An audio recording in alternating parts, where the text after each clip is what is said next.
Well, coming out of last weekend and just a recap of last weekend and what you took from that series, what you think you need to do going forward. Well, first, I mean, goals. probably the most important thing is getting healthy, and we just lost another one. So, you know, it's just ever since we got back from Christmas break, it's been one thing after another. First Wegworth going down, the first practice back, then Morrison going down, and now Cal Burke, appendicitis. So, like, he's out for a while. So we just got to get healthy. But in the meantime, is that, you know, we're going to have to find guys that can find a way to score goals. You know, that's been the biggest obstacle for us thus far. You know, we got to, you know, rely on guys to step up, you know, and find a way to put the puck in the net. When did Cal come down with that? Just yesterday morning. And what's that usually? It's at least a couple of weeks, probably 2 or 3 weeks, Yeah. because he had his appendix removed. And you said you had some usual bumps and bruises. A lot of other guys were playing. Yeah, there's other guys that are playing injured right now. You know, actually, the most important thing we need is to get to that bye week. Yeah. That's 3 weeks away, though. What about the goaltending situation last weekend? You know, I knew you brought Dylan in. Dylan played very well. What was your take on the way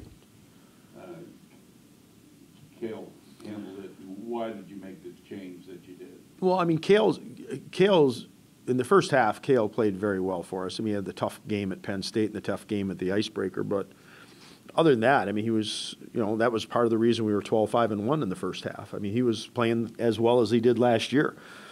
After break, he hasn't been quite as good. Obviously, the game against Michigan was kind of an outlier with the fluky stuff going on. But I didn't think and he played a good game against Boston College, you know, and then I didn't think he was as good against Minnesota. I didn't, you know, by his standards, he's a 94 save percentage.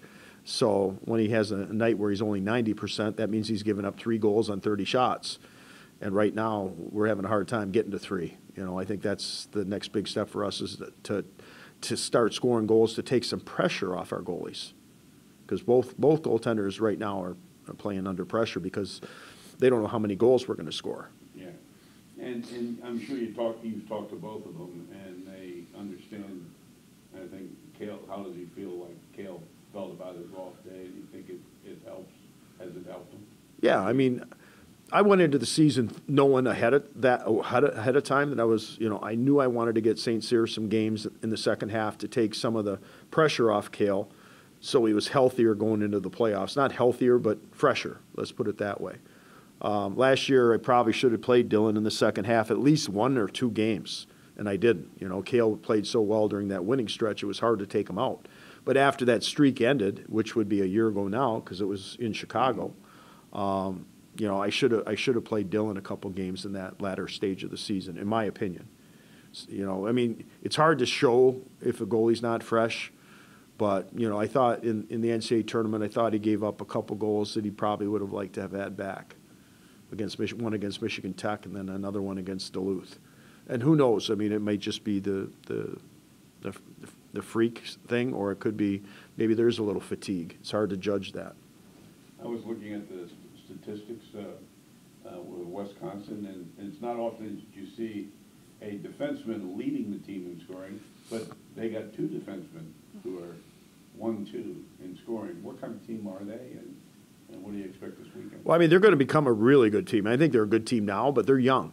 You know, I mean, Tony's done a really good job there recruiting, and even next year they've got some really good players coming in. So he's slowly building that team with a lot of really good young players. I mean, a lot of speed, a lot of transition, up-tempo, especially on the Olympic sheet, which they play.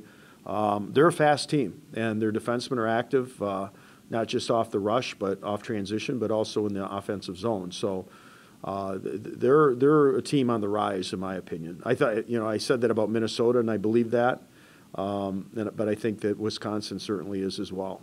Yeah, you know, I took a look at the polls, and polls are polls. I was surprised that Minnesota didn't get a little more love than I saw. Well, consistency is a big factor, you know, yeah. But we need to take care of our own business right yeah. now. You're practicing on the big sheet Yep. this week? So, okay. Could you any changes in the routine leading up to the game in Chicago? Not really. You know, we're going from a big sheet to a regulation NHL sheet, so we're going to find out in a hurry that the quarters are going to get tighter. We will get a chance to practice in their practice facility on Saturday, which is the same side as the United Center. It's kind of weird that the fact that we're going there when the Blackhawks are playing on the same day. So I don't know how that's going to impact the ice conditions, but you know, I'm sure it's going to impact the crowd. You know, last year I think we had 10,000 in there for that game.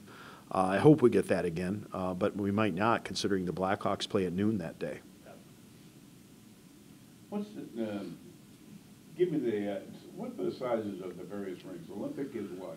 Usually 100 by 200, or sometimes a pure Olympic is 220. Yeah. It's 100 by 220, but most Olympics in the U.S. are 200 by 100. Okay, and then what do you have? Ours is a little bigger. The regulation, NHL regulation, is generally about 85 by 200, but ours is a little wider. It's 90. You know, we wanted it that way. It's kind of a hybrid, kind of like Boston University has. Mm-hmm. So it's a little wider than NHL, but it's the same length. Okay, so three different rinks that your rink size and stuff like that. Yeah, no, And, that's why we're practicing at the Blackhawks practice facility on Saturday for a little while, okay. just to get reacclimated, because we're going from an ocean to a lake. Yeah. Thanks, Coach. Thanks, Coach. Yep.